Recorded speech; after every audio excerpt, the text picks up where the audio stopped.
Hey everyone, welcome to the Rooted Sports Psychology Podcast. I'm your host, Georgia Miller, giving athletes and performers simple tools and game-changing perspectives to help elevate their performance. Thanks for tuning in. Today we're going to talk about the number one trait I think all athletes need to have. I was asked the other day as a sports psychology coach, what do you think is the number one trait that athletes need to have in order to be successful? That was a very easy question for me. The answer is adaptability. You got to be able to adapt to all of the uncertainty and all of the uncontrollables that get thrown your way.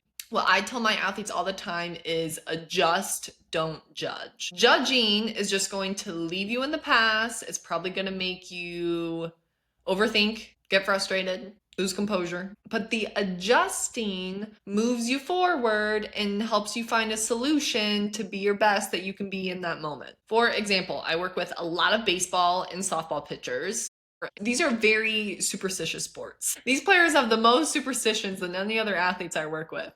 They can't cross their bats on the fence. They have to put their right sock on before their left sock. It's actually pretty funny. So they, especially pitchers, love their routines, and their warm-up routine is very important for a good reason. I am a huge fan of routines. I was working with a pitcher. He was a college guy, and their bus broke down on their way to a game. Instead of having his nice 60-minute warm-up, he only had 20 minutes before he had to get on the mound and start pitching. So what did he do? Did he just stop and dwell and say, oh crap, well now I'm going to have a bad game?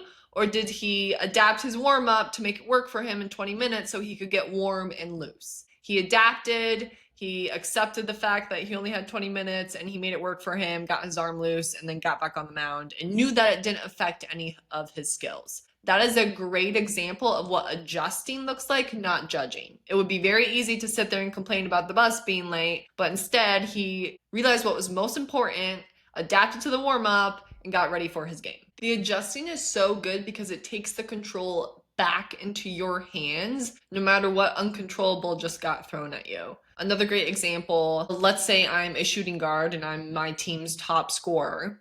Teams have been watching film on me, so the team we're playing tonight knows to double team me or I'm going to get a whole lot of points. So they're double teaming me. Am I going to sit there and complain and say this is so unfair? Or am I going to look to pass and move around and set some screens for my teammates and maybe give my teammates some more opportunities to score that game in order to get the job done to win? So I'm not going to sit there and judge the fact that, oh, this team did their homework and their research. Well, they should do that. That was a good call by the coach to double team me because I'm so good. So I'm going to accept the fact that they're double teaming me and look for other ways to get the win in that day. And at Rooted, we always like to tie back to real life scenarios. Let's say if you're in your car, you're on your way to work or some sort of event and you get a flat tire.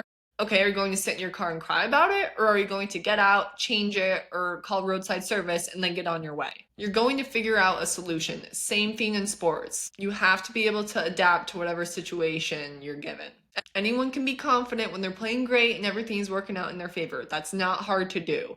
The best athletes can adapt and figure out a way even when circumstances are not in their favor. So that's this week's episode, short and sweet for you all. Adjust to every curveball that is thrown at you this week versus judge it. Adjusting moves you forward, judging just holds it back in the past. For more information on one-on-one coaching, visit my website, www.rootedsportspsychcoach.com, or feel free to email me, Georgia@rootedsportspsychcoach.com. Thanks for tuning in, y'all.